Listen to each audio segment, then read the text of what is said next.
Perhaps you are familiar with a growing movement understood as return to the land. This is a movement that is gaining steam in different locations around the world. There is also a concentrated effort in the Americas to expand this return to the land dynamic. Now, in theory, this might sound like a good idea. There's a question, however, about the nature of this return to the land movement and exactly what land are we referring to. And so when you think of this return to the land, you think of return to a homeland, but that's not exactly what's going on with this return to the land dynamic. Now, one of the major problems associated with colonization and imperialism is the loss of identity that many people have because people are moved around as they are settled in different places. And so, of course, with respect to the history of the Americas, we have these settler colonialism dynamics going on and that have been going on for quite a while. And so many people have lost touch with their actual homelands. And so they do not identify with their original homelands and instead take on these new identities associated with the new lands. And so there is an appropriation of not only the land, but the identity, the name of the people. There is an appropriation of the name. And so there's an appropriation of the entire dynamic. And that's what's going on also with respect to these return to the land dynamics. With respect to return to the land, one would expect that individuals focusing on return to the land, that they would be returning to a homeland, the homeland of their ancestors. But that's not exactly what's going on in this particular case. And so this return to the land dynamic is about this private membership association, this land holding dynamic, this culture, this land space that is supposed to be dedicated to those individuals and families with traditional views and European ancestry. And so there is a focus on European heritage communities. Now, one would expect that if the focus is on returning to the land with a focus on European ancestry, European heritage, and European communities, that individuals would be returning to Europe. However, that's not the case. The return to the land movements are also noted for being founded upon Abrahamic tradition. And so, with respect to religion and spirituality, the spirituality foundation is Abrahamic tradition.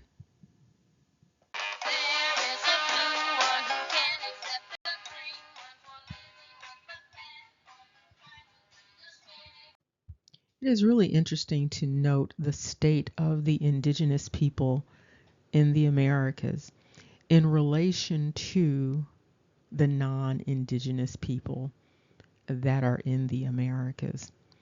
We're going to stipulate a few things before we go into this discussion. And just in case you're not familiar with stipulate, a stipulation is where two entities or two or more entities who are in opposition related to a particular dynamic, they voluntarily agree on a factual point or a legal point so that the point is no longer in question and they can move on to the very important issues at hand. And so we're going to stipulate a few things in order to move forward into the crux of this discussion. And so if you have heard this construct before in legal discussions, you now understand what stipulate means. And so we're going to go over 7 stipulations. And so if we basically concede that these things are true or that these things are a fact, then it is no longer in question. It's not something about which we will argue. And that's going to take us into some questions. And so the first stipulation is that there was a man named Abraham. Okay, so we're going to stipulate that. We're just going to agree. We'll get that off of the table. There was a man named Abraham.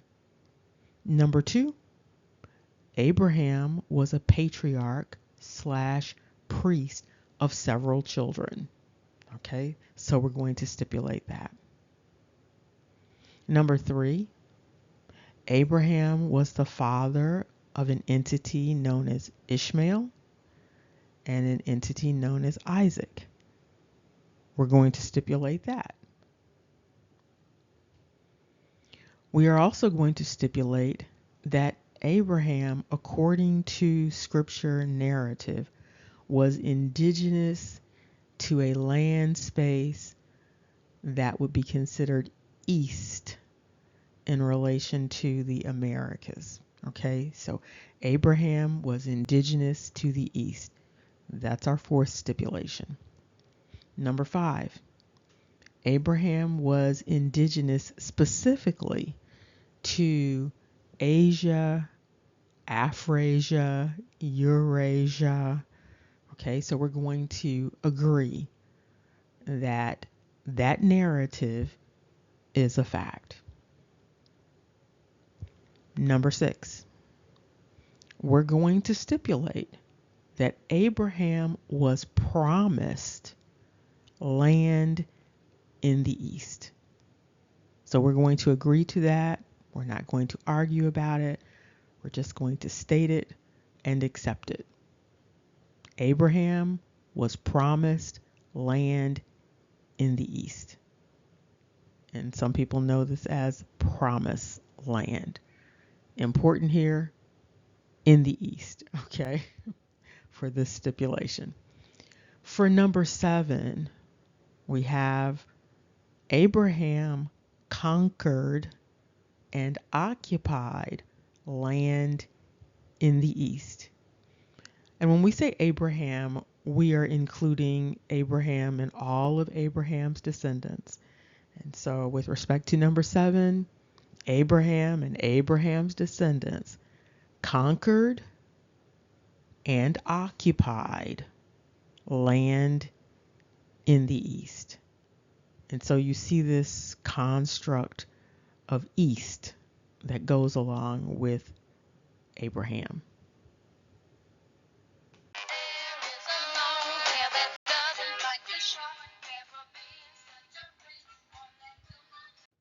We are really coming along here with these stipulations.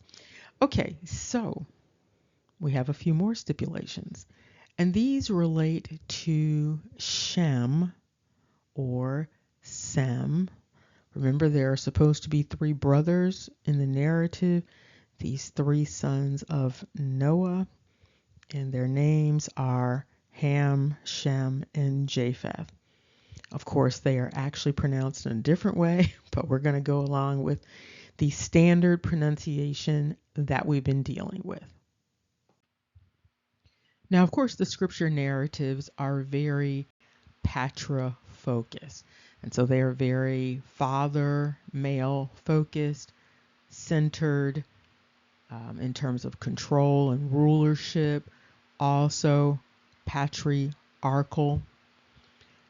And so with respect to Shem and Shem's origin, we're going to refer to the land space as the fatherland. Okay? And so Babylon is the fatherland of Shem or Sem. Mount Ararat would also constitute a fatherland for this particular entity. Now, the fatherland, depending on how you look at it in terms of the narrative, the fatherland actually includes a large amount of land. And so we are talking about the area that includes Turkey, Armenia, Syria, Jordan, Lebanon, and additionally Iraq. Okay, and so it's all of those spaces, generally speaking, in terms of what we have today. And so we are talking about land that, in terms of America, is approximately 5,000 miles away. And so we have 5,671 miles away from the coast, 5,673 miles away from the coast, 5,927 miles away from the American East Coast, and then 5,604 miles away from the eastern coast. And so the land of Shem, we're going to stipulate that all of that land over there is the land of Shem, and that's the fatherland. This is the origin. This is the indigenous land for Shem. Now, the other construct that we're going to use is homeland. And so we have this land as the fatherland for Shem. But another way of looking at this is the homeland of Shem. And so this is starting off with Mount Ararat, the Caucasus Mountains, Turkey, Armenia, Jordan, Syria, Lebanon, Iraq, or Babylon. So this is the Shem homeland. And this land is also known as the East. And depending on where the land is situated in current times, the land might be understood as Asia, or the land might be understood as Europe, or the land might be understood as Eurasia in many instances. Okay, so now let's look at this promised land. And so we've already stipulated that there is this promised land. And now we're going to look at this land of promise. And so what is the covenant land for Shem? Just going to start off there. What's the covenant land for Shem? What land was Shem given? Now, people make speculations about which one of these sons inherited which lands. But what we do know is that according to the narrative, Abram, was promised a particular land. And so Abraham occupied a particular land, and Abraham was promised a particular land. Now, for the sake of this discussion, it is important that we stick to the stipulations here to make this whole thing make sense when we get to the end here. And so, with respect to this promised land, we have some very specific spaces that are identified as this land of promise in the scripture, not outside of the scripture, not based upon any other literature that purports to be scripture or purports to be some ancillary part of scripture. So we're just going to go with the standard scripture for this particular promised land dynamic. So with respect to this promised land, we have this land, interestingly, known as Canaan. And so according to the narrative, it appears that Abram has been promised the land of Canaan. Now, there are a couple of entities identified as Canaan, but this appears to be the entity that is the descendant of Ham or Ham. However, we just had a discussion about this whole Canaan dynamic, and there are some dynamics going on with respect to what is understood as the Canaan land that ties it to the Cain construct. And so Canaan land is also currently known by a number of names at this point. So we have Israel, one name for Canaan land. Of course, we have Palestine and the West Bank and Gaza. And so with respect to that particular land space, we have that land space, that promised land, about 5,662 miles away from the east coast of America, New York specifically. And then the promised land, depending on how you look at this, includes Lebanon or a portion of Lebanon, over 5,600 miles away. And then, of course, Syria. We've addressed that before, 5,673 miles away. And Jordan, over 5,900 miles away. Now, interestingly, based upon a number of dynamics, this promised land might also include at least a portion of Egypt, which is about 5,600 miles away. And based upon the way that things have all come together with all of these sons of Abraham, it also includes Arabia. And so Arabia is over 6,500 miles away. And so this promised land, depending on how you're looking at it, includes these, at least portions of these various spaces that are about 5,000 to 6,000 miles away from the east coast of America. Whether we're talking about New York or whether we're talking about the famous Virginia. We can even include the famous southern coast. However you look at it, it's far, far away. And so this promised land is far, far away from the east coast of mainland North America. And we're talking specifically the area that includes what is understood as the States United.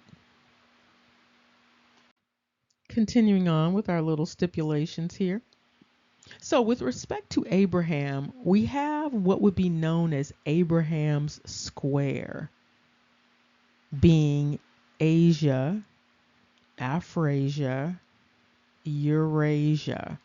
And so this is Abraham's space, or in other words, Abraham's square. Now we have some visual aids to help us with understanding the stipulations. And so with respect to this east, the east is the area that is situated to the right of that middle line. And so that middle line serves as the line of demarcation for the east and the west. And then the line to the right of the center line indicates the far east. Okay. And so with respect to the east, you can see that the east, of course, includes all of Asia. The east also includes the overwhelming majority of Europe and Africa. Now you might note that there is a portion of Africa and there's a portion of Europe that these portions are not included in the east based upon this particular dividing line. And so there's a portion of Africa that would be considered to the west, okay, of this dividing line. Okay, and you can see that the Americas are completely in the west. South America is completely in the west. Mainland North America is completely in the west. Central America is completely in the west. You can see Canada is completely in the west. And then you can see these entities in Europe that are to the west. Okay. And North America, in terms of these lines, when you look at the area that is understood as the United States, a good portion of that is in the far west. Okay. And so it's not just west, it's far west.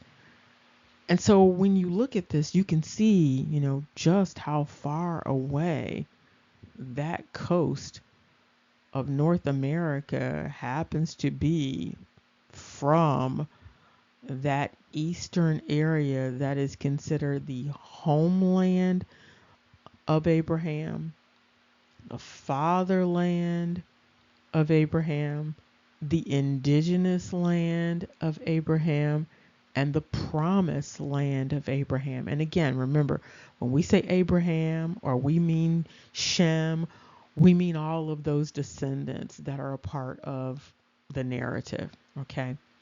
And so their land is far away from America.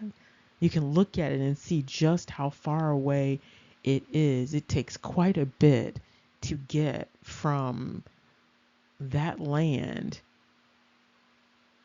in Western Europe to the land that is the eastern shore of America.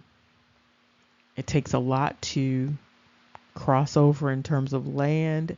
And then there's this huge body of water that one would need to cross. Now, of course, there's an interesting thing going on with Asia, because if you look at it very closely, you will see that a part of Asia is interestingly on the back end of America. We're not going to go into that right now, but that's what we got going on here, okay? So there's a vast amount of space in between this promised land, this land that Abraham's deity set aside for Abraham and all of Abraham's descendants. It's quite a bit of land also. And it has quite a few resources that people utilize in current times. And so it's a land that is a moneyed sort of land in many instances. Okay. And so that's the land of Abraham. That's the area for all of those churches that we just looked at, and all of those religious collectives that we talked about. That's the origin for all of those religious collectives.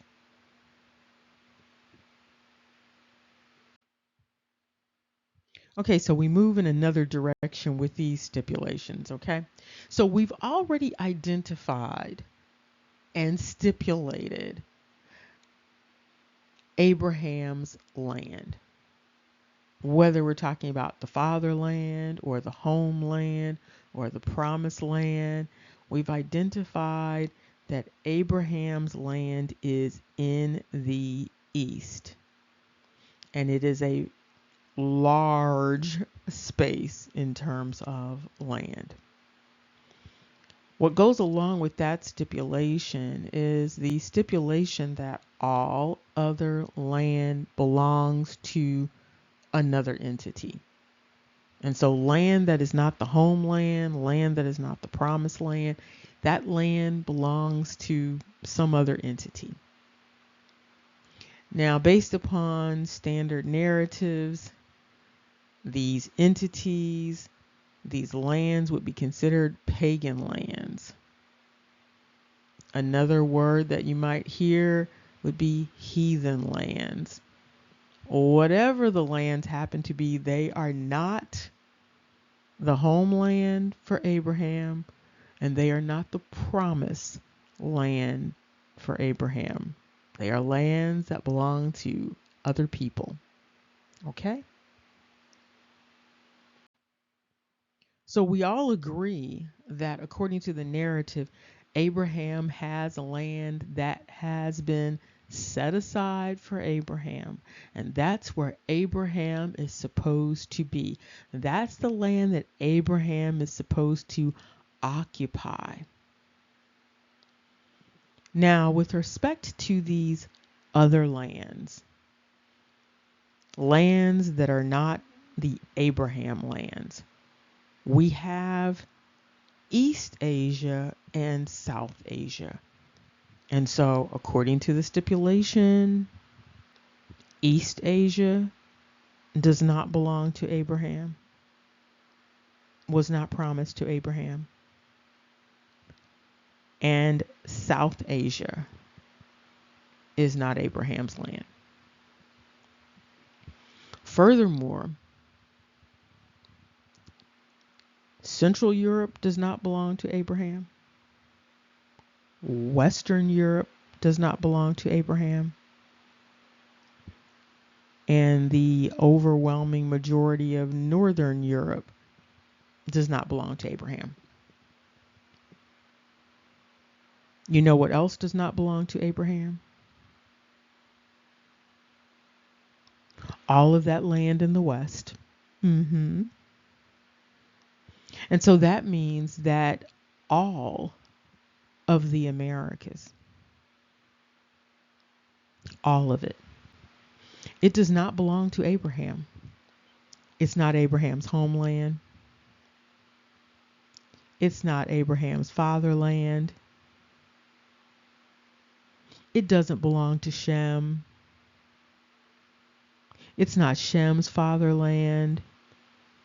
It's not Sem's homeland. It doesn't belong to that particular collective, any of them. And so all of the Americas are non-Abrahamic, non-Shem lands.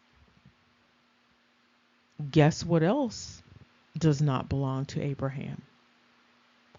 All of the islands, whether we're talking about the Pacific Islands, the Atlantic Islands, the Indian Ocean Islands, whether we're talking about the big place known as Australia, none of these lands belong to Abraham. None of these lands belong to Abraham's descendants. None of these lands belong to Shem. None of them. The lands of Shem or Sem are exactly where we have identified according to Scripture. And all of these other lands belong to other entities. These are not the lands promised to Abraham. Now, of course, you have some entities that don't understand stipulation, and they will read the scripture or create their own scripture and come away with a different narrative for Abraham's land. It's interesting when it comes to Abraham and Abraham's land and people identifying with Abraham or Shem, they find very interesting ways to appropriate even more land for Abraham. And so you have individuals with these narratives about America being someone's land of promise. These are entities that have indigenous spaces somewhere else, but it's never enough. And so they also believe they need to commandeer the indigenous lands of other people all over the world, and often in the name of Abraham, or in relation to Abraham, or in relation to Shem. It's not enough for them to have that land in the east. They want all of the land. They don't want anyone else to have anything. They want it all. And they believe themselves justified in having it all. And they have a problem with indigenous people wanting anything. It's very, very odd. It's also pathological. And so again, we can agree that all of these lands, according to the narrative, these are pagan lands, all of them. These are heathen lands, all of them, according to the narrative. And what we can also agree to is, according to the narrative and the stipulation, these are not the lands of Abraham.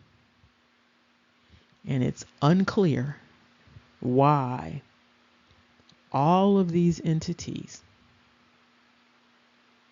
that identify a promised land, why they are not in the land of promise, or the lands of promise. And we identified a vast space in terms of this land of promise. And so it's not just Canaan land. It's not just Palestine. It's not just the West Bank. It's not just Jordan. You've got Syria. You've got Turkey. You've got all of these lands, Iraq. But for some odd reason, all of these people that identify as coming from Shem, coming from Abraham, they are not in the land that their deity or their God gave them. Why? And so now we have our other list of stipulations. Stipulation number 1, according to the narrative and in keeping with the land that has been identified as the land of Abraham, the land of Shem. Number 1, Africa is not the land of Abraham. Now, some people might say that Africa and Asia were once connected. Well, we can argue that all of it was, once connected. With respect to the land space that has been identified according to scripture narrative, Africa is not the land of Abraham.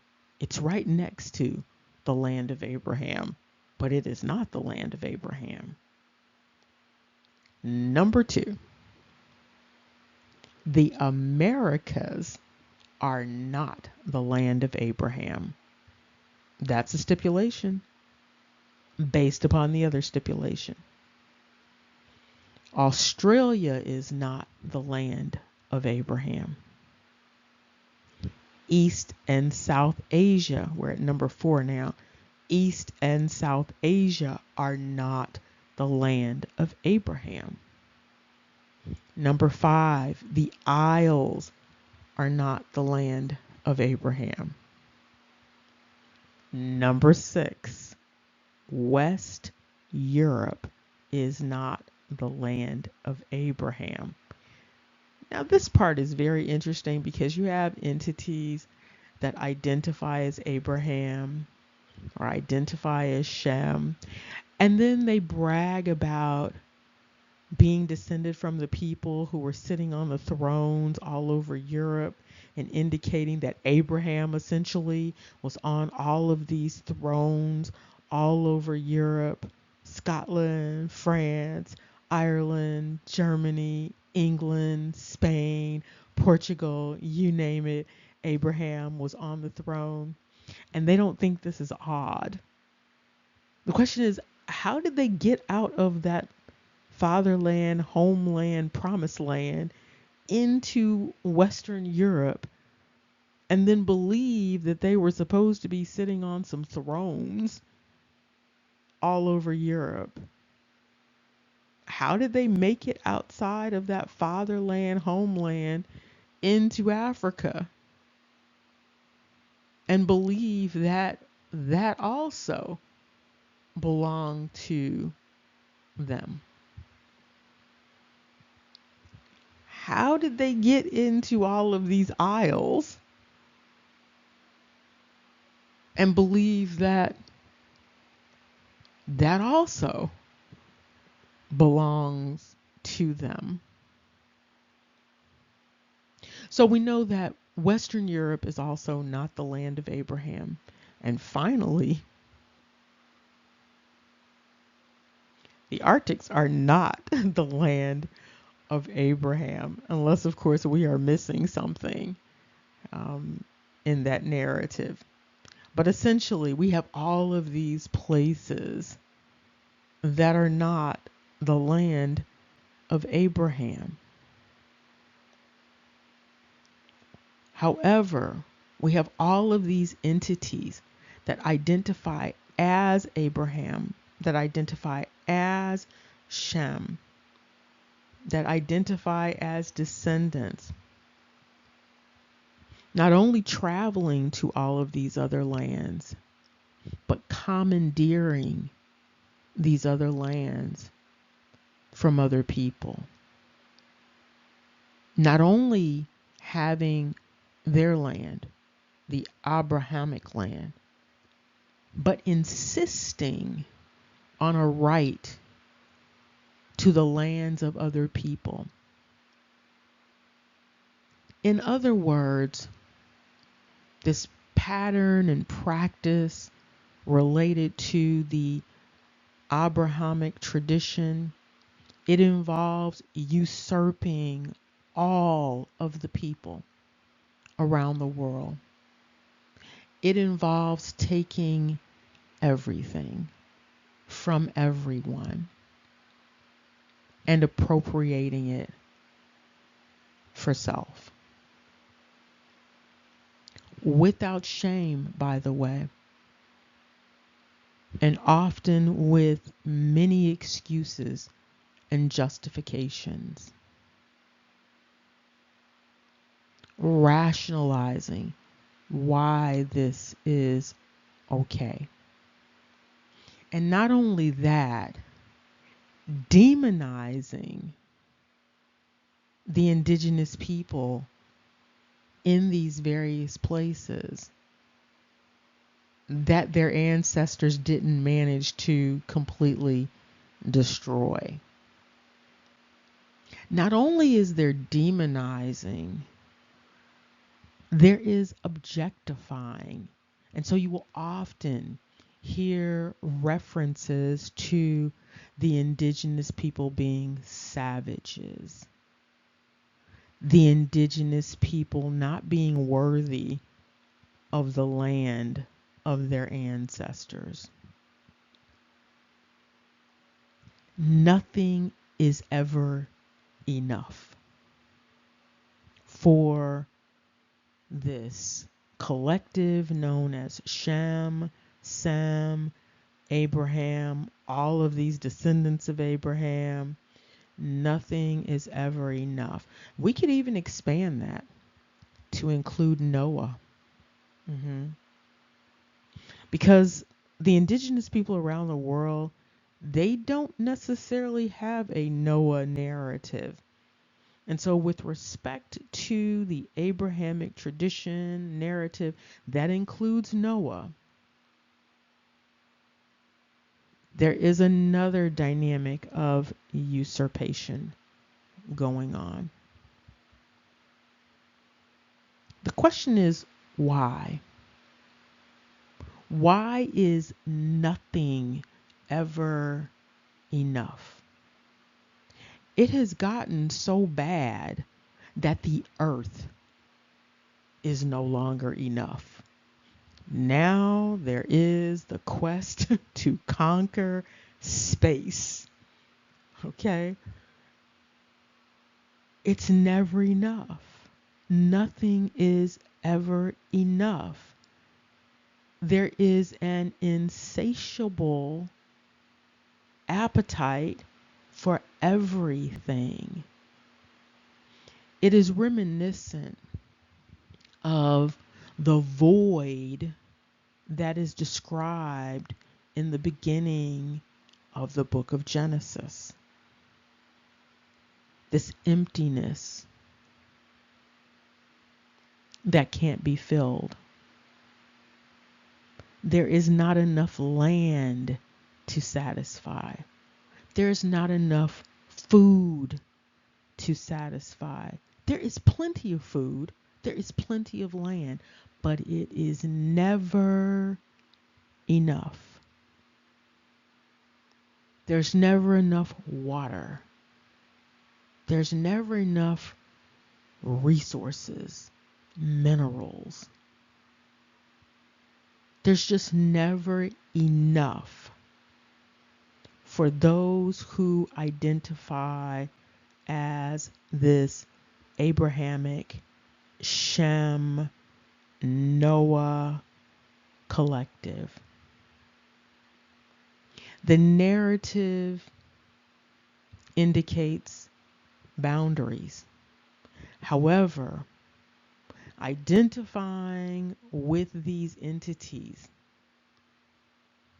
comes with a complete ignoring of any boundaries, a complete ignoring of the rights of other people, a belief that no one else has rights that require respect. It's so profound that other beings on the planet are seen as nothing but objects in many instances, to be used, to be abused, to be destroyed without even a second thought. And so we can also readily stipulate that the Americas are not synonymous with Europe. Europe is a distinct land space. The Americas, another distinct land space, and they are not the same. And the indigenous people of the Americas are distinct from the indigenous people of Europe. And so with respect to the owners of the land of the Americas are not the Europeans. Europeans would be the owners of Europe. And so when you look at this map, there's a question about at what point in time do the descendants of Abraham, the descendants of Shem, the descendants of Noah, at what point in time do they plan to reoccupy their own lands? Is there any thought in their minds that they should allow the indigenous people of the various lands around the world to exist on their own land, on the land that, according to their own narratives, a land that was given to them by the deity or deities that are in Scripture? There's a lot of talk of religiosity and righteousness and lawfulness in the narratives and the rhetoric. However, what we see with respect to the traveling Noah children, we see iniquity along with inequity. We see a lack of righteousness. We see complete unfairness. And it's very odd because there is apparently a complete inability or unwillingness to recognize this. There's quite a bit of projection that goes on. People are very clear about when they have been wrong, when they have been harmed, or when someone who is similarly situated has been harmed or wrong. But they appear to have no interest in identifying when and how they are participating in hurting other people or serving as the collateral beneficiary of harm to other people. They can quickly identify when an entity is behaving in a thuggish manner or an animalistic manner.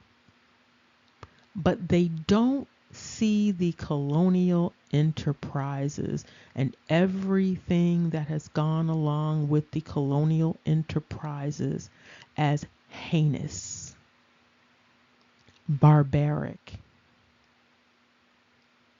They don't see that. Some of you that are listening, you don't see that. Why? Why don't you see that?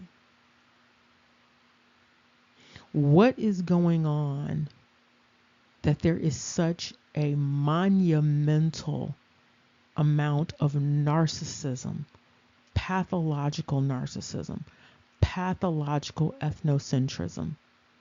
What is going on that has become the norm? And colonialism and imperialism have become the religion of many.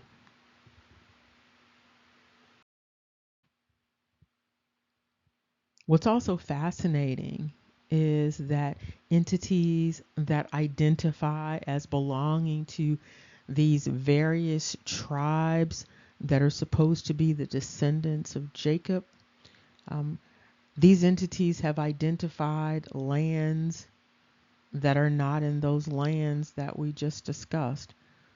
And for some of them, they have identified that their land is some new land, has nothing to do with what Scripture has identified.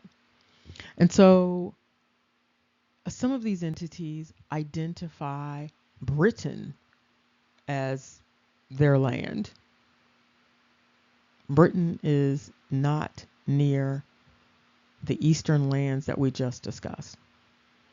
They identify the United States as Abraham or Jacob's land. France as Abraham's land. Wales, Ireland, Switzerland, Finland, the Netherlands, Belgium, Denmark, Norway. They identify all of these places as the land of Abraham, as the land of Jacob. Not only that, many of them come up with explanations for why Africa, all of Africa, also belongs to Abraham, belongs to Jacob.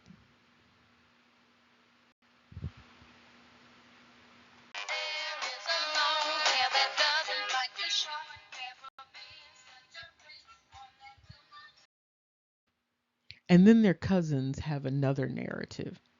Okay, so according to the narrative, the new narrative, Abraham is entitled to Europe.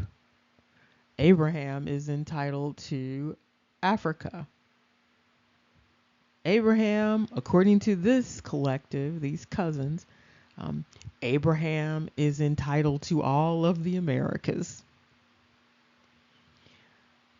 And so, according to this narrative, Mexico belongs to Abraham and Jacob.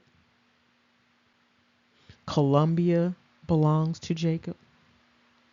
Uruguay belongs to Jacob. Argentina, Chile, North America, South America, Central America, Cuba, Puerto Rico belongs to Abraham. Guatemala belongs to Jacob, Abraham. Panama, the Dominican Republic, Haiti, all of the West Indies, all of the Atlantic Islands, all of these belong to Abraham. It gets better.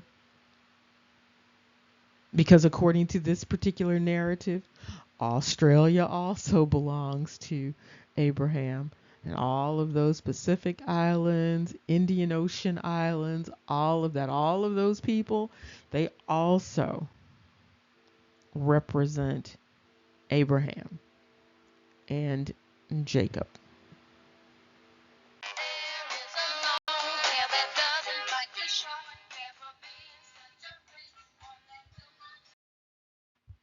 So you have all of these people that believe, according to their spiritual tradition, according to their theology, that their ancestors, had a right to conquer all of these people.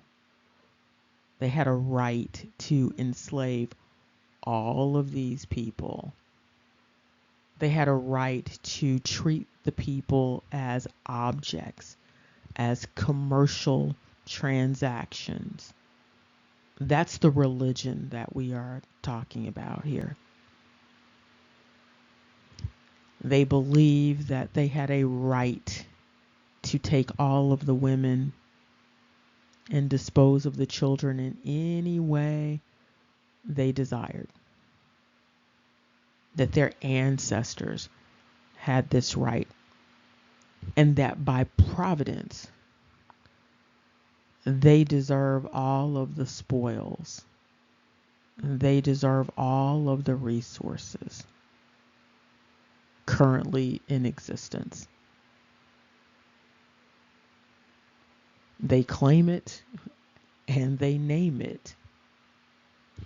And so here we have this narrative related to Israel in Britain.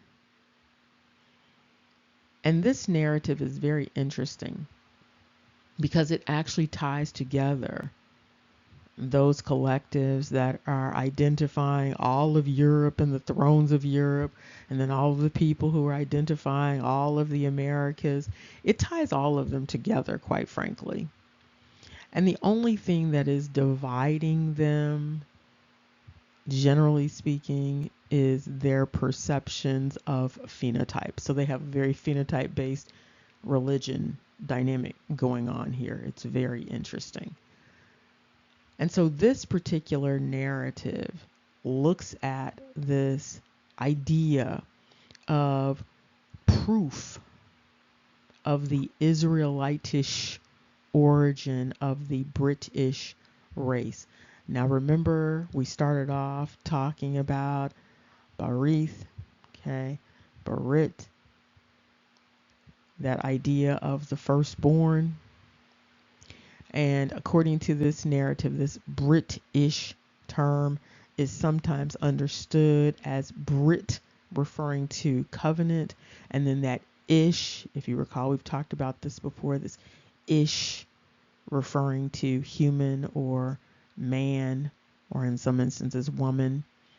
And so there's this belief that this British means covenant, man, race.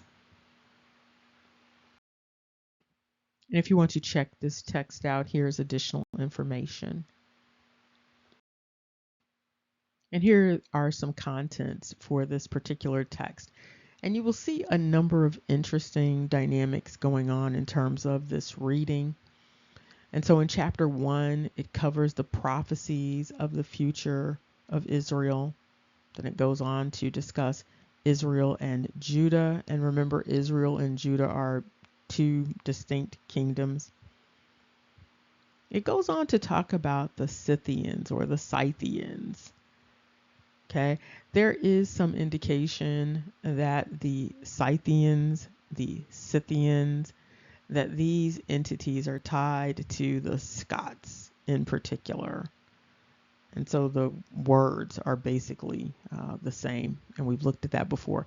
And so it also refers to Seth and Sethians. And so in this text, which is its own indictment, it talks about this migration to Western Europe. So in other words, they were not in Western Europe. They were not the indigenous people of Western Europe. They migrated from somewhere else. The text goes on to talk about the British and the Irish and the Scots, and this dynamic in the narrative about sifting Abraham's descendants, sifting Jacob among the nations. Now, of course, if we do a deconstruction and an exegesis, we might find that that sifting means something totally different. Doesn't mean what we might be led to believe it means. What's interesting about this is that individuals who identify with this understand or have turned this curse dynamic around to be their own little blessing.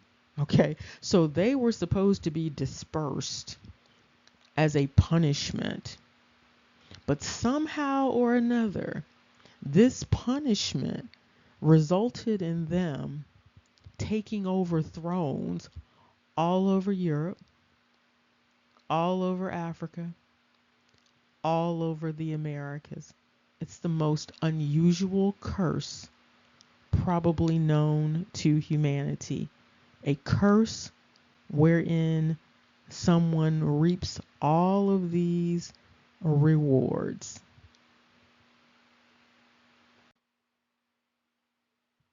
Again, there is this question about at what point in time do the descendants of Noah, the descendants of Shem, the descendants of Abraham, at what point in time do they plan to occupy their own land?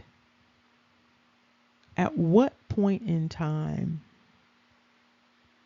do they plan to respect their fellow human beings as being worthy of the same thing that they believe they deserve? At what point in time do they plan to exercise boundaries, human regard, respect for the rights of others? At what point in time is this supposed to take place?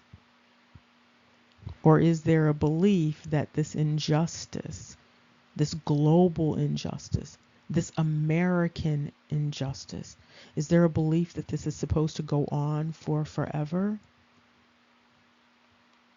Is there a plan to continue in self-delusion for forever? Now, if we're talking about fairness, one of the first things to consider is providing the indigenous people of the Americas specifically with historic information, with files that are very well organized so that people can glean necessary information about their ancestries. And so, where are the slave files? Surely there are records that delineate the ancestries of all of the people in America. Where are the European bond files? You know, those bond servants. Where are those files? Where are the files for the coolie trade? Those people. Where are those files? Along with the blackbirding files. Who were all of these people? And very specifically, the files on the straggler or straggling American Indians. Where are the straggler files for all of the American Indians? We already know about the civilized tribes. However, there were various entities that decided they didn't want to be civilized. They didn't want to belong to any of these orchestrated confederacies. Where are their files? When and how did they go from being Indians, American Indians, Indian Americans, indigenous? When did they go from that to nothingness? Where are all of these files? And when will people have legitimate access to the files? When will people be able to ascertain all of their familial bonds that transcend all of this constructed and convoluted race?